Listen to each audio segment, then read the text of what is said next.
За сүүлийн доногч бид булаагаад хэлж байна дөө. Нэг нь одоо төрийн мөнгнөөс хумсалж аваад нөгөөгөө одоо гадны хэвлэлд өгж бичүүлдэг байх шиг. Өнгөн дээрээ нэг тийм шудраг дуртай хүмүүс. Яг хачир дээрээ юу ч байхгүй. Шудраг биш тандаа үүдэл хийж байгаа. Тэгээ оюутлахын гэрээг сайжруулъя, оюутлагаас одоо Монголын ард түмэн ашигшин гүрчдэг бай гэж дарцгалсан нөхдүүд байгаа. Гэтэл хэдэн 10 саяар нь оюутлагаас мөнгө аваад Монголоос урчлах нэртэй гадныханд өгөөд мөнгө угаацсан баримтууд нь гараад ирчихлээ. Энэ ч одоо оюутлагаас авилга авсан гэж хэлэхгүй юу гэж хэлэх юм. Тэгээ студид хэдэн сая төгрөгөөр доллараар тоноглоо хийчихсэн. Хөрөнгө оруулалт хийчихсэн. Үүнийхээ дараа яаж тэр оюутлагын төслийг сайжруулъя? Энэ одоо ард түмэндээ өгөөжтэй болгоё гэж яаж хэлж ярьж чадах юм бэ? Араа диндж 7 тэрбум төгрөг Эрдэнэс оюутлагаас аваад тоног төхөөрөмж аваад студид шинжилээд яндалтсан ч байх шиг. Английн хөл бөмбөгийн шигшээ багийн хувц сэргэлийг авч өгнөгөө 23 тэрбум төгрөг гаргаад хийсэн ч байх шиг. Ямар баян юм бэ? Монголын хөл бөмбөгийн баг нь ямар байгаа юм бэ? Мэдж байгаа юу та нарт? Ийм арчаагүй үйлдэлүүд хийж байгаа нь бүр үнэхээр гутамшиг байна. Тэгээ одоо их хурл энэ төрийн байгуулалтын байнга орон ч гэсэн хурлаа хийж чадхаагдсан, дэгээ үйлэж өрцөдсөн, өөрсдийн тааллаар асуудлаа шийддэг болцсон.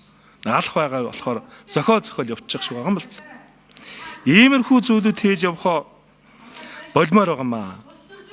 Хүний мэд хэрхийг одоо хязгаарлахгүй харин улсын хурлаар сонсгол хийж явдаг нарийн авууштай болсон юм байна.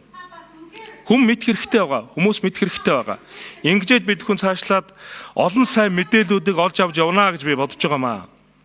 Одоо өнөөдөр манай улсын хурлын 67 гишүүн улсын хурлын даргаыг одоо нүүрсний асуудал холбогдоод байна, та шалгуулаа гэдэг байдлаар одоо шаардлага хүргүүлсэн.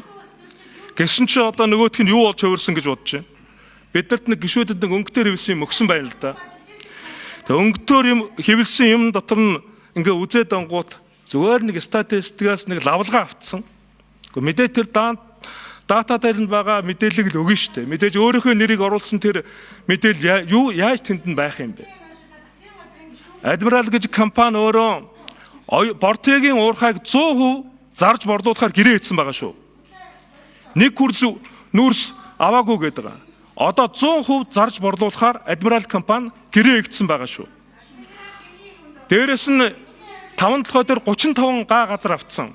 Адмирал компани эцсийн өмчлөгч нь их хурлын даргын туслагтай гэр бүлийнхэнтэй нэгдмэл сонирхолтой нэг компани эзэмшиж байгаа. Энэ Адмирал компани гүйцэтгэх захирал нь улсын хурлын даргын ахих нөхдөд нэг компани хамтарч эзэмшиж байгаа. Эний чинь хамаарал ихгүй яах юм? Энэ дотор олон асуудлууд гарна. Тодорхой болон цаг хугацааны хувьд.